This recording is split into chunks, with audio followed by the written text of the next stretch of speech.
Olá, meus amados. Passando aqui para deixar algo para você meditar. Lembra quando o Senhor, em Gênesis 18, aparece? A aparição de 3 anjos a Abraão. E diz que no tempo determinado ele teria um filho. Ele teria a realização de algo que ele tanto queria. Abraão era um homem poderoso, rico, mas lhe faltava algo. Então, querido, dá a entender que nem sempre o que nós temos no mundo físico, poder, lugares, pessoas, sempre parece que nos falta alguma coisa. Nos falta um amor, nos falta um filho, nos falta a realização da conquista de uma empresa, de um carro, de uma casa própria, da salvação de alguém. Parece que sempre nos falta algo. Eu entendo com isso, meu amado, que nós somos tão limitados, mas Deus tem o controle de tudo. E o Senhor dissera a ele que lhe daria um filho, e Sara riu. Querido, quando nós vivemos situações que nos deixam tão chateado, quando alguém fala assim, não, essa situação vai mudar. Ou você explode de uma vez, ou você entra em transe e o seu cérebro se sente confuso. Ao invés de chorar, você ri. Sabe, eu não entendo como algumas pessoas não entendem o nosso momento e nos cobra por algo. Como que Sara iria rir do próprio rosto de Deus? Mas, querido, estudos já comprovam que nossa mente entra em transe. E no momento que nós estamos talvez vivendo uma situação que queremos sair, o nosso cérebro, ele confunde a risada de alegria com aquela risada do medo. Talvez você já teve uma crise de riso quando você queria explodir. E você falou, por que eu estou rindo se minha vontade é explodir? É a forma que o teu cérebro entendeu, confundiu. Sabe, querido, o que o Senhor estava dizendo ali é que eu posso fazer. Mas o que Abraão entendia também era que Deus podia fazer. Mas quando a gente está no meio do problema, por mais que a gente entenda, parece que tudo é muito difícil. No 18:13 diz, e disse o anjo a Abraão, por que Sara riu? Por que Porque se riu Sara, dizendo, na verdade, gerarei eu ainda, havendo já envelhecido? Você viu que ela só riu. E o anjo já disse o que estava no coração dela. Como que eu vou gerar? A risada dela era esse, peraí, eu tô ficando louca? Eu já encerrei os costumes das mulheres, ou seja, o período fértil, o período da mulher havia encerrado. Sabe, meu amado, só que Deus precisa vir aqui e falar para você mais uma vez.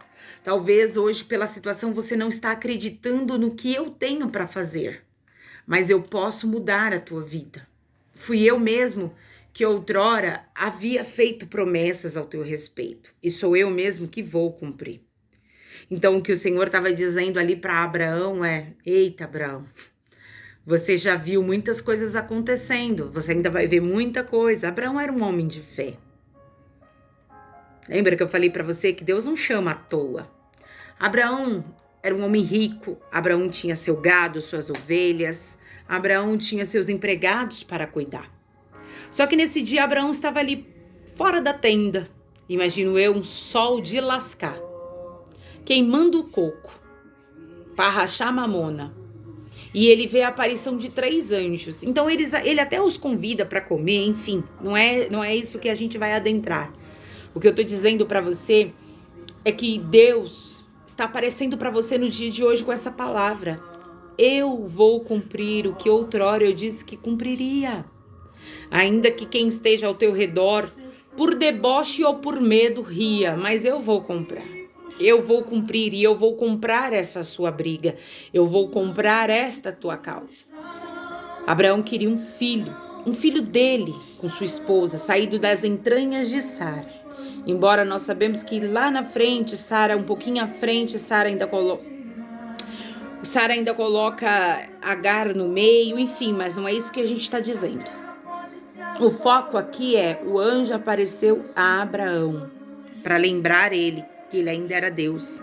No 14, haverá coisa alguma difícil ao Senhor? O anjo perguntando a Abraão. O que o Senhor está dizendo para você, eu estou perguntando para você hoje. Existe alguma coisa difícil para o Deus de Israel, para o eu sou realizar? Responda para você. Ao tempo determinado tornarei a ti por este tempo da vida, e Sara terá um filho. Aí Sara negou, dizendo: não me ri, porquanto temeu. E ele disse: não digas isso, porque tu riste. Com medo ou sem medo, ela riu, ao invés dela selar com um amém. Sabe, querida, às vezes Deus dá uma palavra de fé pra gente, a gente fica indagando ao invés de selar. Ao invés de falar eu aceito, ao invés de falar eu recebo, a gente fica falando, mas o Senhor já prometeu. E levantaram-se aqueles varões dali e olharam para a banda de Sodoma. E Abraão ia com eles acompanhando-os. Lembrando que depois acontece algo em Sodoma e Gomorra. Mas não é isso que nós vamos falar. O que nós estamos dizendo é que os planos do Senhor sobre você não vai frustrar. Sara quis justificar-se, mas o que o anjo estava dizendo para ela é: com medo ou sem medo, você riu, Sara, ao invés de você acreditar. Lembra que um dia eu contei que eu estava assistindo uma ministração e no meio da ministração o pastor falou algo e ao invés de eu selar com um amém, com eu creio, um recebo, eu falei dentro do meu coraçãozinho assim: Pai, eu já ouvi essa palavra. Só que antes da minha mente calar, o pastor simplesmente disse assim, não foi ignorante, ele foi muito bravo. Ele gritou assim: e você vai ouvir até o dia que Deus cumprir essa revelação na tua vida, irmão.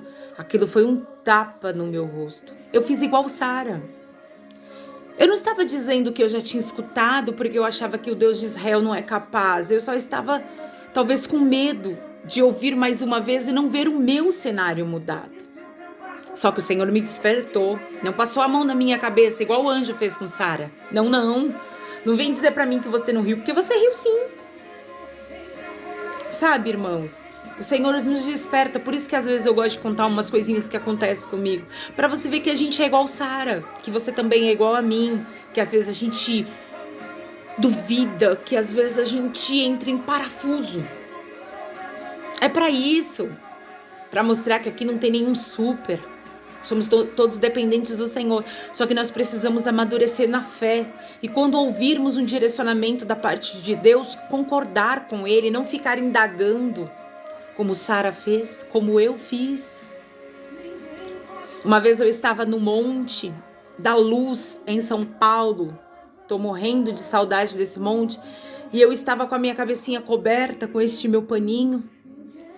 Então não tinha como o irmão que estava do outro lado me ver.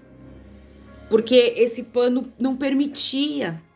Irmãos, eu estava vivendo uma situação tão confusa depois da partida da minha mãe. Umas outras coisas que estavam me acontecendo, eu tinha mais de 1000 vozes na minha cabeça. Se eu fosse fazer uma conversa com o doutor e ele pudesse captar as vozes, ele ia mandar, acho que 2000 vozes calar a boca.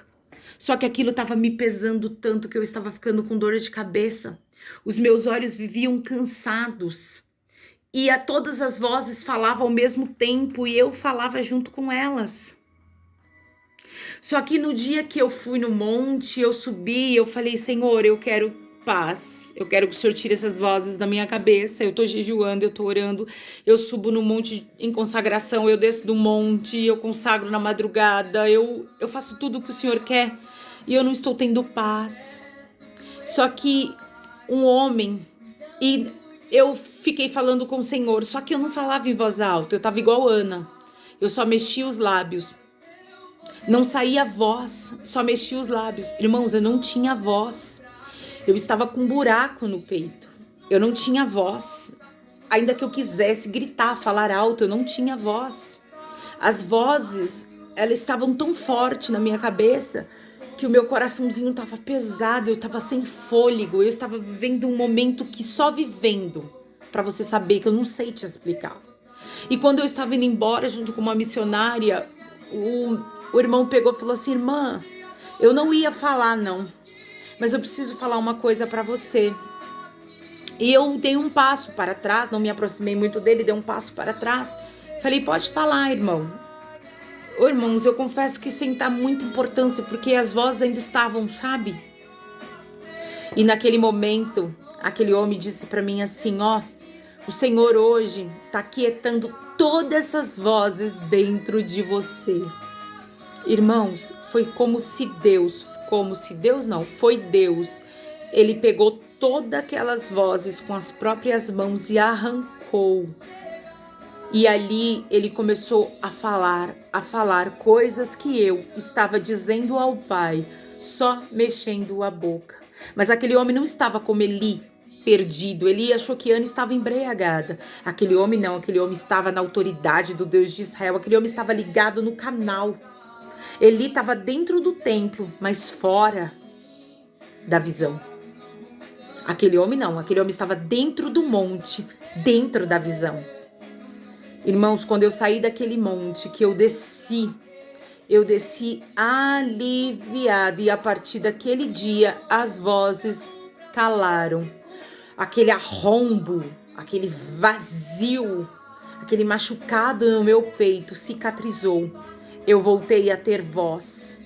Não saí daquela situação que de fato estava me machucando, mas eu tive estrutura para passar por aquela situação que de fato estava machucando-me. Você entendeu? Não ri daquilo que Deus disse para você. Não faça como Sara, não faça como eu fiz um dia, dizendo para ele, eu já ouvi. Simplesmente o pregador só faltou apontar o dedo e bater na minha cabeça. Porque ali eu tomei um tapa. E falei para ele, Pai, me perdoa, eu vou ouvir. E tem muitas coisas que eu escuto até hoje, porque não houve cumprimento. Mas eu estou mantida os pezinhos firme na rocha chamada Senhor Jesus Cristo, para que eu possa viver o tempo dessa promessa.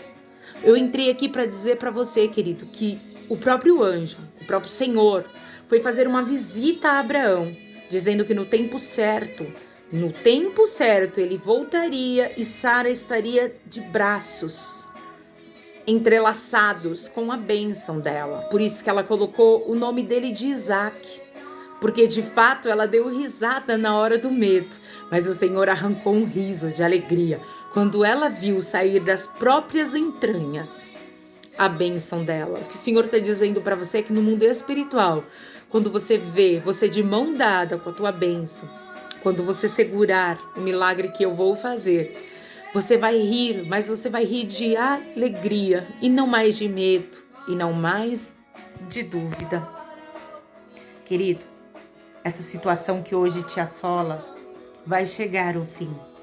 Essa situação que te aprisiona, que te deixa triste, que te deixa cabisbaixo, que te deixa preocupado, ela vai chegar ao fim. Vai chegar o dia, meu amado, que você vai fazer igualzinho Sara fez. Poder abraçar a própria bênção. Ela tentou colocar Agar no meio do caminho e a bênção não era completa. Era fruto de Abraão. Era descendência de Abraão. Deus também não iria desamparar Ismael. Mas isso não foi o trato que Deus fez. Deus prometeu dar a Abraão uma grande nação, mas de algo nascido deles. O que o Espírito Santo está dizendo para você nesse dia de hoje é que não precisa trazer para o teu cenário nada para minha promessa acontecer. É só você confiar e fazer o que eu quero. O que Deus queria era intimidade entre Abraão e Sara. Eles eram um casal. A intimidade ocorria, mas elas precisava ocorrer essa intimidade com fé, trazendo Deus para a situação. Não estou aqui falando necessariamente de uma relação entre um marido e uma mulher. Eu estou falando aqui de uma união, de uma relação espiritual. O que Deus quer que você tenha é intimidade com as coisas que Ele tem te falado, intimidade com a tua família, intimidade com aquilo que Ele deu para você cuidar, intimidade com Ele. Eu sei, querido, que quem olhasse de longe poderia dizer, nossa, Abraão vai deixar toda a herança para o seu servo, porque ele não tem filho. Acabou, Abraão é velho, Sara é velha. Ainda que arrumasse um homem novo para Sara não dava certo, porque além dela ser estéril, o costume da mulher, a fase reprodutiva havia se acabado. Teria que arrumar de fato alguém para Abraão, como ela arrumou Agar. E Agar acabou entrando numa briga que nem era dela, porque Sara não soube esperar. Quando nós pegamos situações e trazemos para dentro do nosso cenário e queremos fazer as coisas do nosso jeito, meu amado, você precisa entender algo. A gente acaba arruinando situações de outras pessoas, porque nós não sabemos esperar o tempo de Deus. O que Deus estava dizendo para Abraão é que se eu quisesse, eu mesmo falaria para você arrumar uma outra esposa para te dar uma herança, para te dar um filho por herança, mas eu quero fazer entre vocês. Tem coisa, meu amado, que Deus quer fazer entre você e mais alguém. A história que você vai viver, você só vai viver com esta pessoa que você está, com essa família que você está, no lugar que você está. Essa é uma palavra de fé ao teu coração. O teu Isaac vai nascer. Talvez você vendo essa palavra, você vai rir, dizendo, se você soubesse, estou louco para morrer porque já não aguento mais essa vida, fui abandonado, estou falido, estou drogado. Talvez você está dizendo, estou vivendo uma vida horrível, tentando um socorro, e Jesus entra aqui para dizer para você, é que você está batendo no lugar errado, eu já abri a porta para você. Você quer viver a história de Deus, espera Deus encaixar todas as peças no lugar.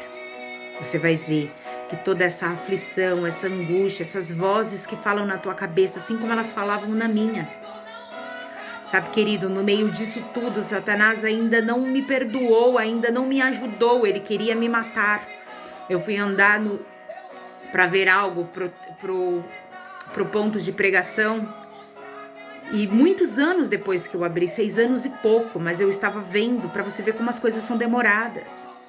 E eu fui ver, eu passando no viaduto da Santa Efigênia, ele simplesmente sussurrou no meu ouvido e disse, por que você não se joga daqui? E eu olhei a pista e os carros passando, e teve um momento que ficou sem carro e ele falou, aproveita, se joga.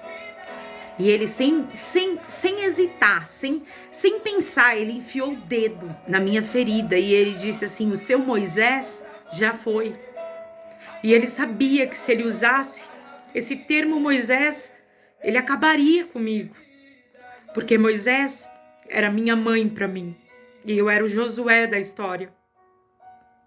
Só que na hora, querido, era uma coisa de desenho. De um lado, como a gente assiste o Pica-Pau. De um lado fica um anjinho e do outro lado fica a coisinha ruim. E de um lado, o Espírito Santo falou para mim assim, não. Você não vai julgar-se. E fala para ele que você não vive de acordo com o que você quer. Você vive do jeito que Deus quer. Fala para ele que o Josué ainda vai tomar a terra prometida. E eu disse para ele assim, eu não vou me jogar daqui. Eu vou honrar o que Deus tem na minha vida e vou honrar a memória de Moisés, que representava a minha mãe. E ali eu fiquei por alguns segundos conversando. Até contei isso para alguém e a pessoa disse, nossa, você tinha que ter repreendido. Irmão, eu senti segurança de debater com Satanás. Senão teria repreendido ele. Mas eu senti segurança. E eu disse para ele, imagina, eu não vou tirar minha vida. Jesus morreu, entregou a própria vida por mim. Eu sou muito valiosa. Eu sou uma princesa do Senhor Jesus. Meio mula, meio ogra. Porque também sei ser debochada. E disse para ele, mas é essa ogra aqui mesmo que Jesus gosta. Foi por essa ogra aqui que ele morreu. Sabe, querido? Para Satanás, você não tem valentia, entre aspas. Porque ele sabe que se ele matar você, a sua casa cai. Se ele tirar você do eixo, da promessa de Deus, a tua família despenca. O teu marido vai viver nos braços da Penina mentirosa, que fica fazendo reza contrária para amaldiçoar o seu casamento. Os teus filhos vão viver na orgia do mundo. Ele sabe que se ele parar você, ele para a tua casa. E ali, querido, eu debati, a história foi longa entre ele e eu. E no final, Deus venceu por mim. Eu saí daquele lugar e fui embora para minha casa, como já passei diversas vezes por ali. E nunca mais ele ousou abrir aquela boca podre dele para poder querer acabar com a minha história. Ô Moisés, o que eu vim dizer para você aqui é que o seu tempo pode ter acabado. Agora é um Josué que está na história, mas é alguém que Deus chamou para chegar na terra prometida e viver o extraordinário. Josué tinha pessoas que dependiam da atitude e da coragem dele para alcançar o que Deus tinha dito. E ele só alcançou, querido, velho. Caleb mesmo disse para ele, com 85 anos, que os olhos dele ainda eram formosos, que ele ainda tinha força para alcançar a terra prometida. Não importa o tempo que você vai alcançar, meu amado. O importante é que você vai alcançar. O tempo, a angústia, as falácias, a mentira não tira você da terra prometida. Eu vim dizer para você da parte do Eterno hoje. Se você é um Josué de Deus, prepare-se para tomar lugar na terra prometida. Paz.